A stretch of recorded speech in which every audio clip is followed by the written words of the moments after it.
Turkey will be soon celebrating its 100 years in 2023 as a modern republic. In the same year, elections will be held in Turkey. Just 2 years before the elections, economy has gotten out of control from the hands of President Erdogan. Since 2013, Turkey's GDP is consistently falling. COVID-19 affected Turkey's economy severely. The GDP of Turkey attained its peak in 2013 at $957 billion. In 2019 it fell to $761.4 billion.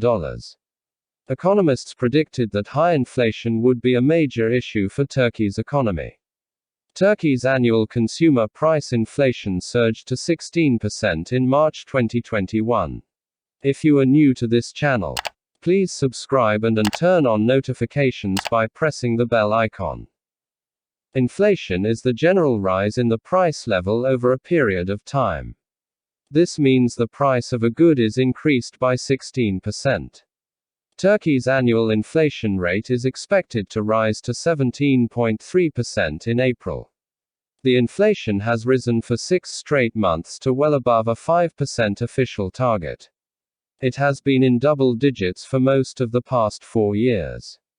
Economists believe that the reason for the high inflation rate in Turkey is because of the action of President Tayyip Erdoğan.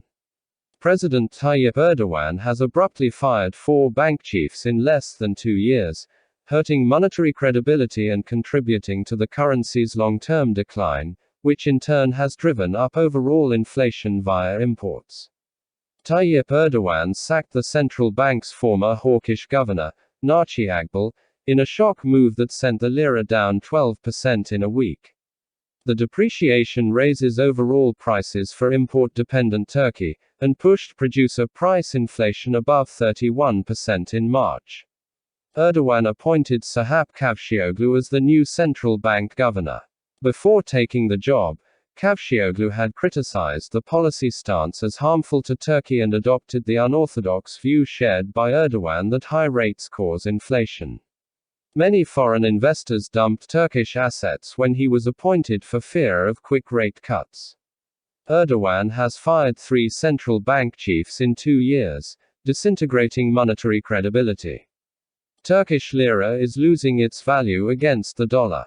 Erdogan is leading Turkey since 2003, first as a prime minister then as president. From 2003 to 2013, Turkish lira was almost stable. At that time $1 buys around 3 Turkish lira. Since then Turkish lira's value has considerably lost. In 2021 $1 buys 8.2 Turkish lira. Experts believe that the reason for the devaluation of the Turkish lira is that investors are losing faith in the authoritarian rule of Erdogan. Analysts expect rate cuts just after mid-year and say that premature easing could further compress real yields on lira deposits, hurting the currency more. Summer tourism season is the main source of foreign currency revenue in Turkey. If Turkey somehow manages to promote tourism by easing coronavirus restrictions, it would generate foreign currency revenue for Turkey. Unfortunately, the government this month reimposed weekend lockdowns, limited restaurant services, and gatherings amid rising coronavirus infections. Thank you for watching the video till the end.